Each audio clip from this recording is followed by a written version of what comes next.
bad kids in school today. Don't act like you're shocked.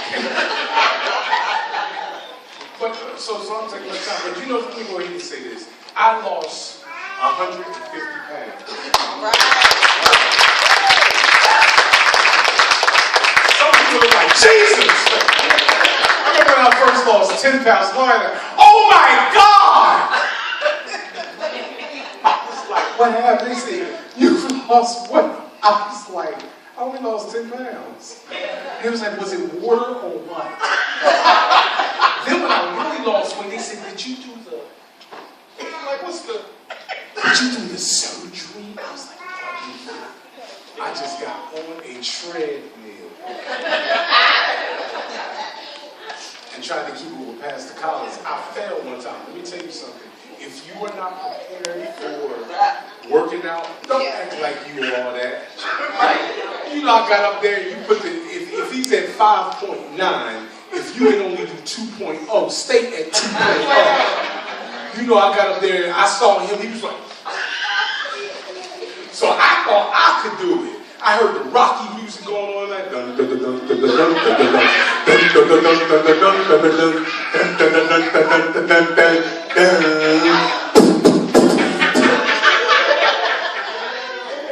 Some of y'all still on that movie. I got on the treadmill and I got to running and I couldn't keep up with the treadmill. So you know, I just slid, bam, hit my head. I'm on the floor. I'm like, Jesus.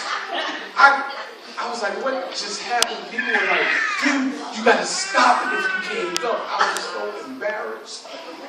So I said, you know, you're going to have to keep that to yourself. But let me go ahead and do this thing. I like making people laugh because I think that we need to learn how to laugh through our struggles and trials and things like that.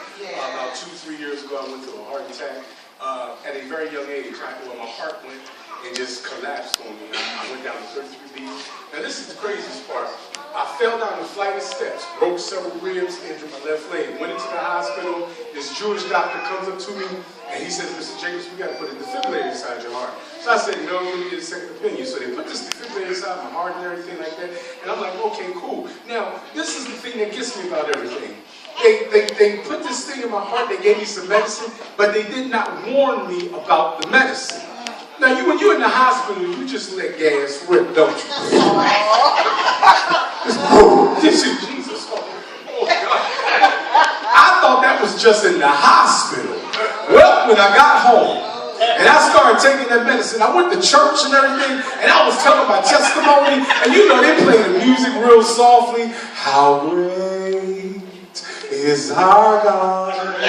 Sing with me. So I'm telling the story and everything. And I'm like, come on, church, we just need to worship God because I'm still here. And when you take medicine like that, it does not warn you that something is getting ready to release in your life. Because a normal person, you get that bullet in,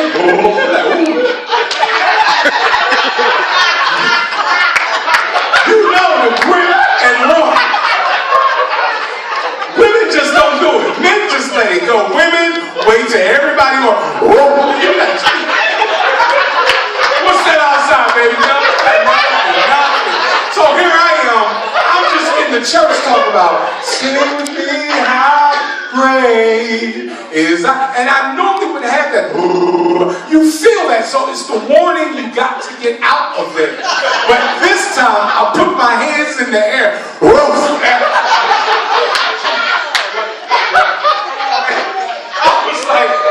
That just didn't happen. So I started sweating. So I started talking real loud like this because I thought they wouldn't hear it. And all of a sudden I said, the kid said, Mom, he need to check his drawers. I'm sitting up in church. You know I can't fake it no more. I'm like, oh God. Oh God, what is this all about? So you know I took the chance and fight. I went downstairs.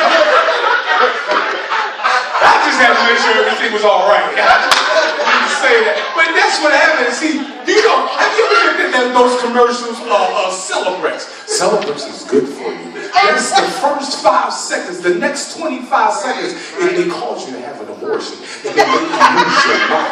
You may lose your child. You may smack your child. After you said all that, it's the #1 drug. Tell them that it's going to make you have gas. Me and my wife was somewhere, we was talking to another pastor, and she kept talking. I'm like, Jesus, will you stop? Have you ever been to where you were tired? I got weary. My eyes started rolling, and she like, you don't need to speak in tongues right now. So I got mad. Whoa. She was like, Jesus, why couldn't you have waited? It happens like that sometimes. It just happens to me. You got to understand, these drugs are something, or that's why you need the Holy Ghost. You need somebody to pray you through. You don't need to take drugs. It's going to give you gas real bad. You're going to be in bed one night, wife just hit you, bam, you're like, why did you do that? You stink. I'm like, no, you don't. I ain't going to tell that one. But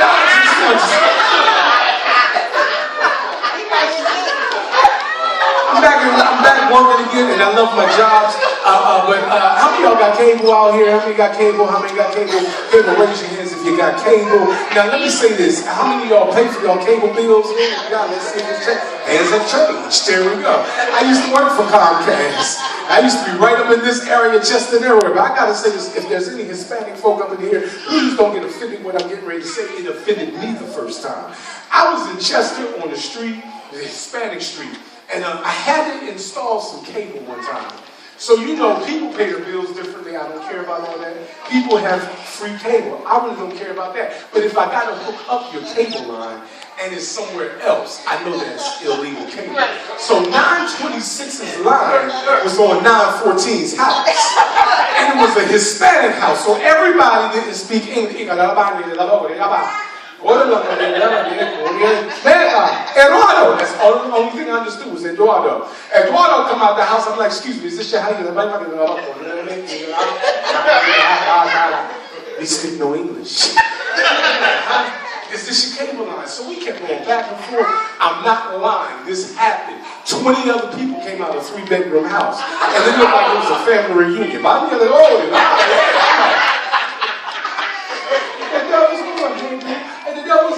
what's going on with this thing? So I said, look, Eduardo, is this, and now I'm trying to act like I'm an interpreter, is this your line?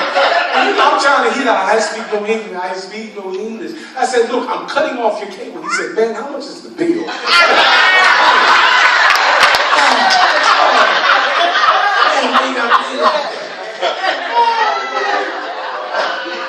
I was offended by that. But I love my jobs. I love my jobs. I'm telling you, nowadays children, y'all get away with murder. When we were growing up, we didn't have it like y'all. My parents would look at me just like you looking at me right now, like, what the devil's wrong with you? And see, I'm a preacher's kid, so we would be in church. I'll never forget, this kid hit me with a spitball. Now, if you have ever been hit with a spitball and it hits you right in the head, and now this was a good one because it had this sound.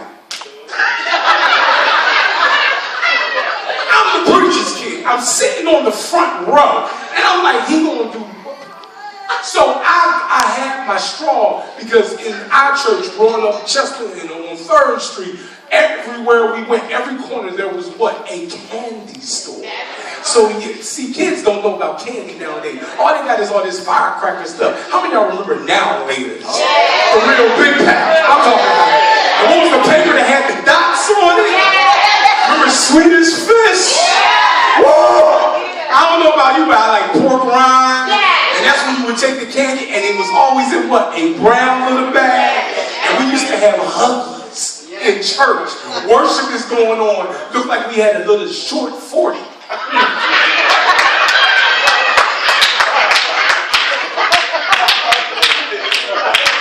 And you know, when the preacher kid, you had to make it look big. But it was sweet as I don't know what. Oh my God. The candy back in that day was all the stuff. But I'm telling you, this kid hit me with a spitball. And it said, right there in the middle of my head, so I had to pull out my straw. I got it. You know, you do like this. I put it in my mouth. did a little something to it, and then I put it right in the straw. I hit him back, hit him in the head. He was a heathen kid from the projects. I'm the preacher's kid. Everybody looks at my mom on the organ. I looked at my mom. My mom gave me that look I never wanted to see. She said,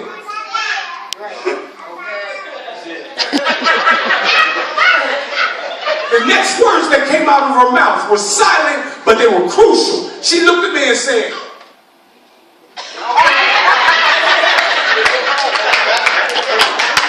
that day in church I got saved. I went to the altar. Father God, forgive me of my sins. Oh God, and mom was looking over. Jesus, I did all of that. My mom looked at me, and if you grew up the way I grew up, she said, go upstairs and put on clothes. How many of y'all ever got whippings in coming out of the tub? Mama would just,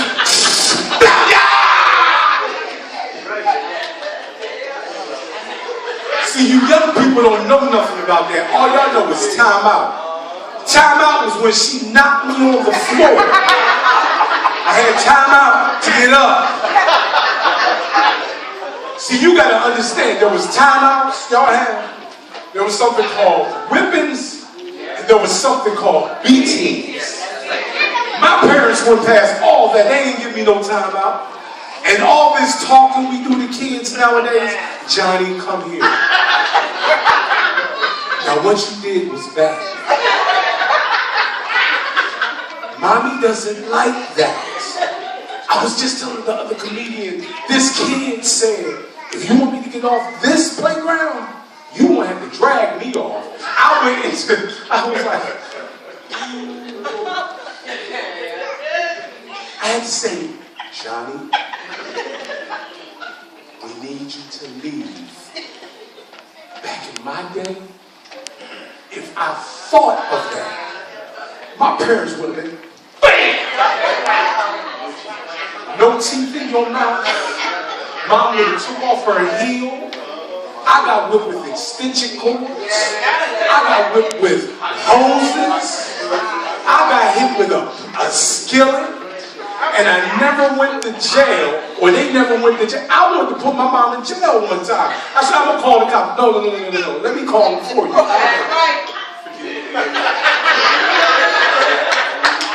if you won't call them, get on that. But see, y'all spoiled. Y'all got HBO 1, 2, 3, 4, 5, 6, MTV, what, 1 through 10. And what did we have back in the day? 3, 6, and 10.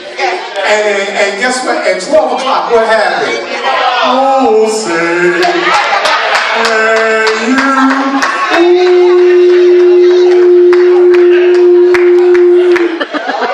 turn the TV on at 3 o'clock in the morning.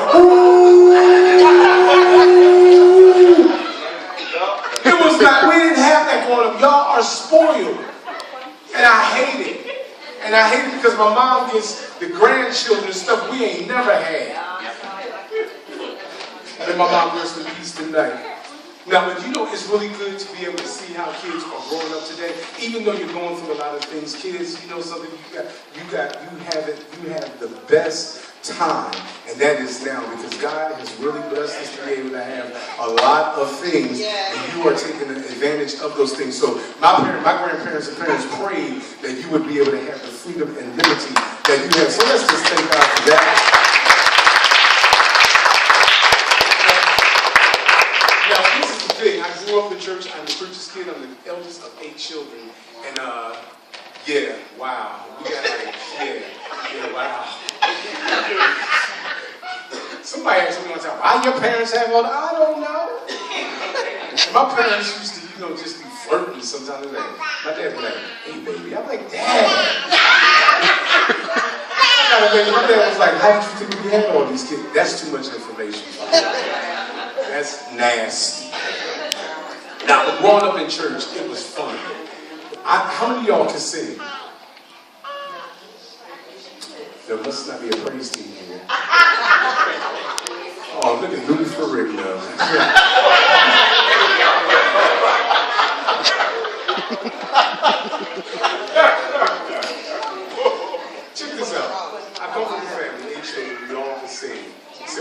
my kids, one of my siblings.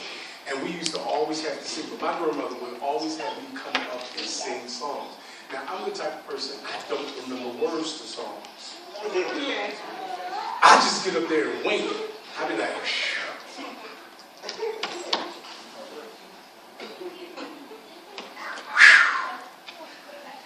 and you look at the keyboard and she be like,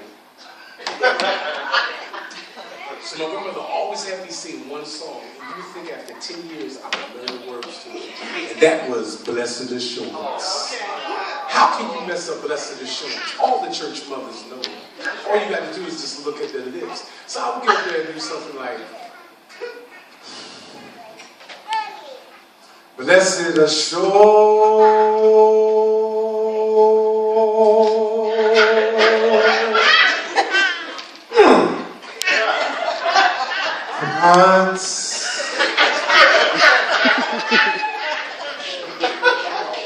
Pray for me, church.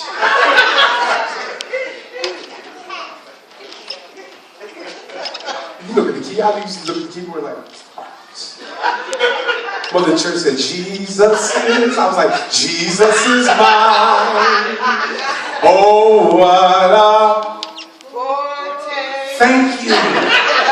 Glory divine. And then I just got, and then, this is my story. And the church folk would just get mad at me. So I learned something. So this is what I would do. I would get up there, I'd go through all my antics, act like I'm real spiritual and all this stuff. And then I would sing, Blessed Assurance,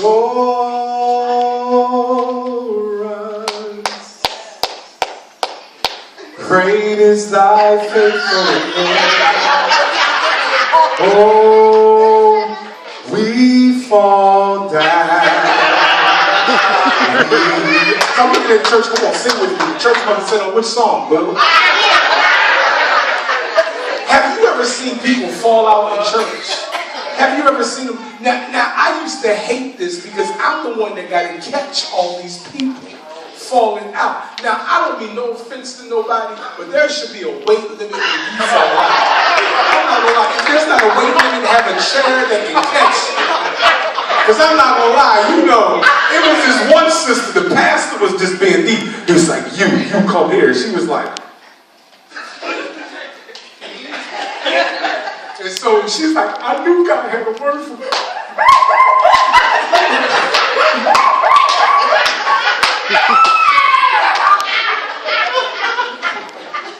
So she gets ready to fall out.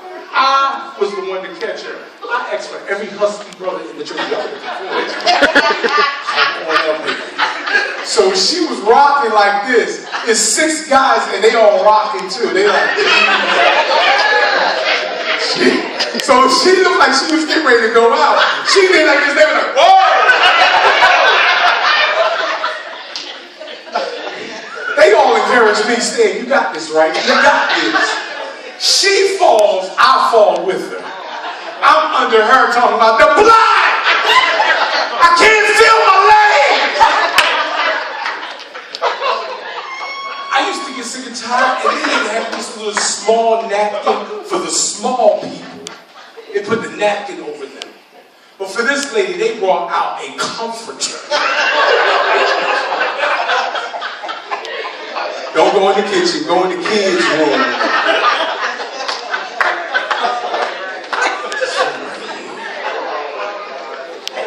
But before I lost weight, you know what used to kill me about people in the church? Ushers are just insensitive people.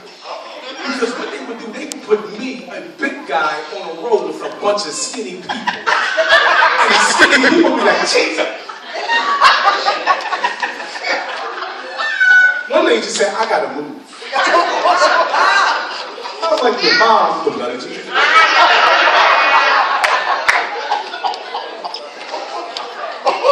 That's how fights get started in church. But it was just, you know, that's how we grew up in church. You know, we sing those things. But you know, also, I used to love to sing, and I'm not gonna lie, this is no joke. I was at church one time, we were singing a song, and the lady in the choir had an asthma, no, she didn't have an asthma attack, she just passed out.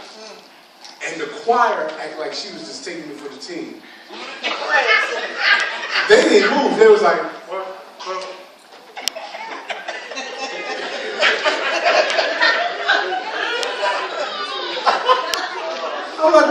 pick her up and she on the.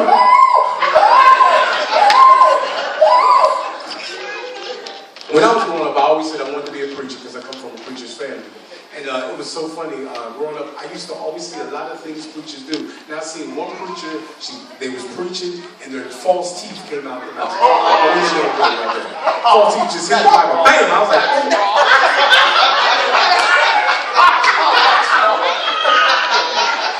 you can't do that. No word went forth after that.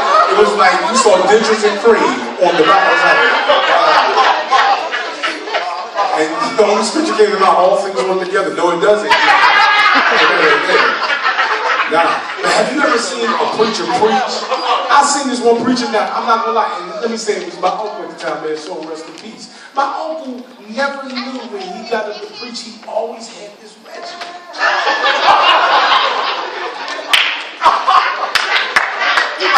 I'm saying to myself, oh, you can't feel all that material between your legs. I mean, when you stand up, you don't just pull. Just stand and pull. Just pull away. Wife didn't say nothing to him at all. He just walk around with material between his legs. Jesus. I'm saying to myself, God, Father, what is going on with you, oh? But let me say this before I get out of here. When we grew up, I always like to tell stuff about when we grew up because I think kids are just too spoiled nowadays. They're just too spoiled. When we grew up, I remember telling my nieces and nephews this, and they thought I was crazy, but when we grew up, we never had a working floor model TV. We always had that floor model TV with the 13-inch on top of it. How many was the one that had to make the antenna, had to make the TV clear? We didn't have cordless phones. My parents just said, go get the phone. We had to bring it to them, and when they got finished with, my mom would just lay the phone down on the floor, and we were supposed to what? Hang the phone up. Man, one time I just felt, I was like 13, so I was like, you hang that phone up. Ooh.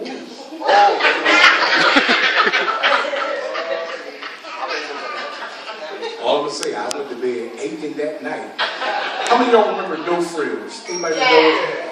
Remember No Frills? Remember No Frills? What was it? On the good side of town, they had Krista.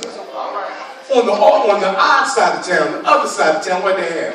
Lord. On the good side, they had puffed wheat. On our side, they had a clear bag with just. On the good side, they had Clorox.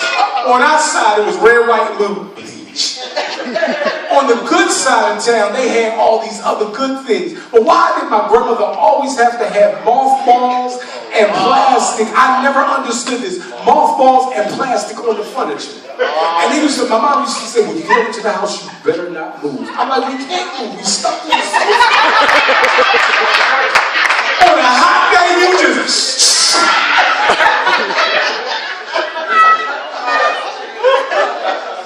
Then we get ready to go. Now, I never understood this. Children, when we used to go to other people's houses, my mom would say something like this: when you go in there, you better not act like you're home.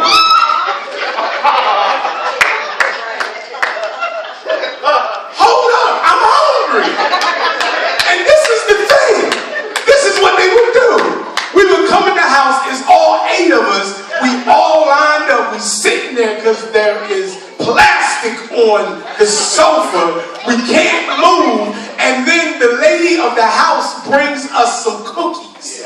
And she be like, you want some? I'm like, no.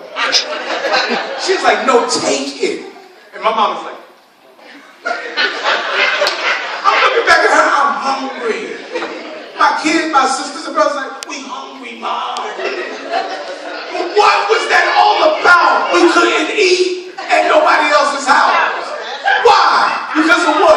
I don't know, and we went home hungry, and then we still got beaten.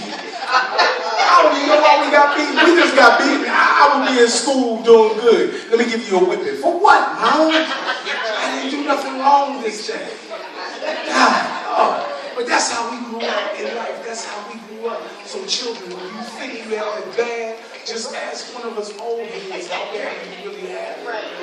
But you know something, we had fun. I'm going to get out of here with this one. I don't care what nobody say. Hip-hop music is some of the best music. I don't care. I'm coming up. I love that song, but I don't need to come up on the rough side of the mountain all the time. How many of y'all remember, I started out with this and I just wanted to end with this right here. How many of y'all remember, you know, songs like, Don't Push Me? Because I'm close to the edge. I'm trying not to lose my head. That was before, that was after your time. Man, you were the Stylistics and the Delphonics.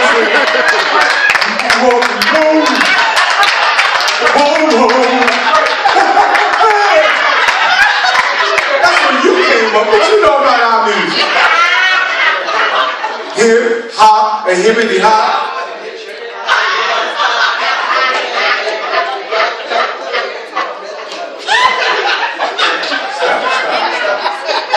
I thought she was part of my age group. I said a hip, a hop, a hippity. He said, like I put him on the spot, he gonna start sweating. Mom in the back know the song. And hip, hop.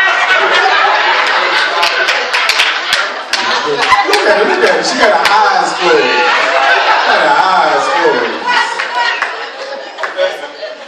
Man, but I used to love all that music back in the day. It's something about, you know, when we grow up and how we see things happen around. My parents used to always scream me out. I'd be like, y'all don't know nothing about nothing. Now I'm old, or now I'm older. And because you never get old. My wife just celebrated a birthday.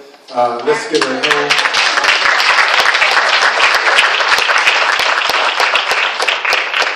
We both educators. And the kids look at it and say, we thought you were like 25. I'm like, the devil is a lie. She's close to around Moses' age.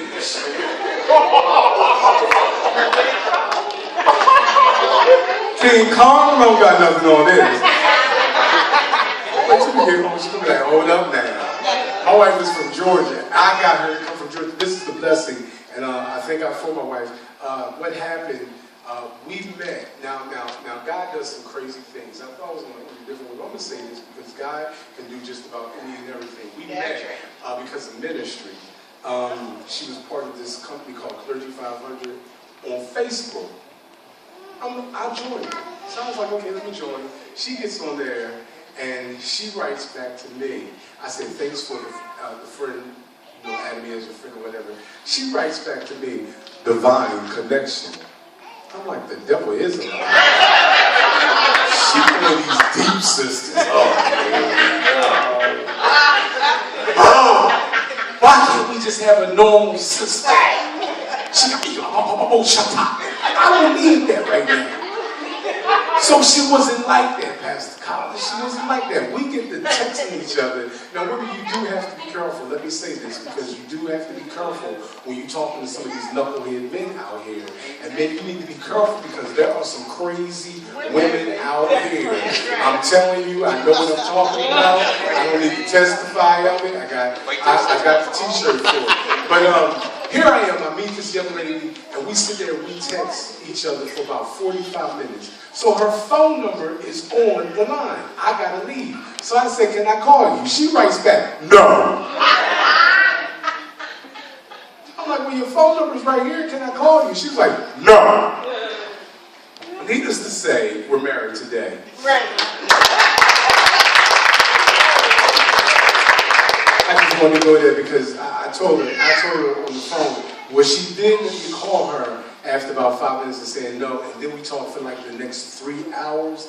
Then we talked, then we got off the phone. I called her back, and we talked for 6.5 hours straight. I'm so glad for spring. From spring to spring, it was free.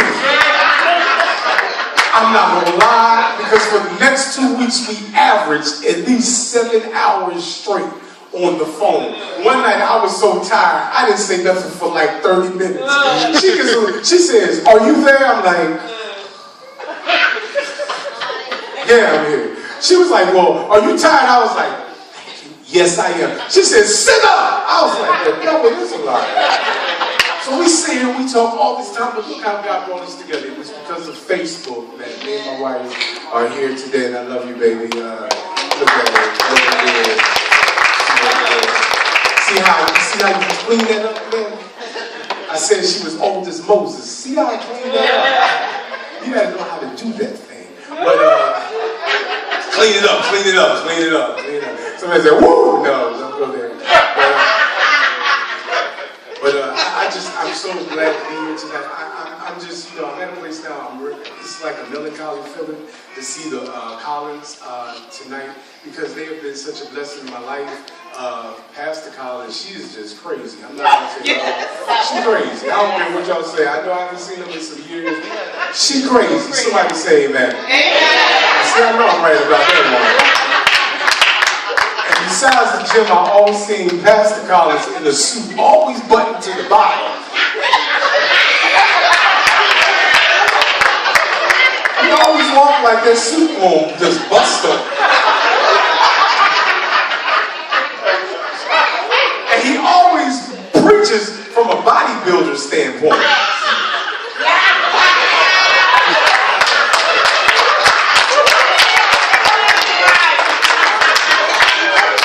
We got our qualms against Eddie Long, but he be like, "Watch this."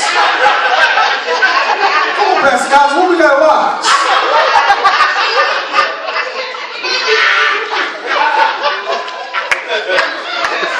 I thought he was trying to tell me at the time I needed to lose weight, so I was just offended. Because every time he walked in,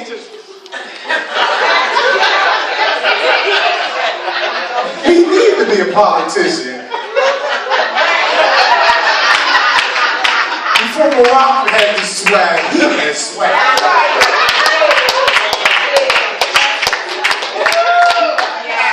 Look, I'm gonna get on out of here. I've had a great time tonight. It has been one day for me. I'm telling you, it's been one day. I thank God that we're able to all get here together. Let's learn how to celebrate one another. I see so many people dying. We see so many people going through so much stuff in life, and we got to learn how to appreciate the person that we're with, because we can get up here and be angry with one another. And how would you feel if somebody came to your door or rang your phone and said, "Stan just lost his life," and you had an argument over something stupid, and you would be like, "But I never had a chance." So we need to learn how to celebrate one another, how to be able to have fun. And when we make mistakes in life, learn how to get up and let God just dust us off and keep it moving. So, regardless of what goes on in your life, if I can say anything that's very serious, learn how to celebrate and seize the moment that you're in. Why are they doing things in church? This is dead. This is dead. Who's through? Who's through? Who's? Dr. Collins. Dr. Collins. I wouldn't even go there. She home. Where the tissue at? Where the tissue at? I know you need the tissue. He's looking like Michael Clark Duncan. Balls. She didn't just say here. She said here.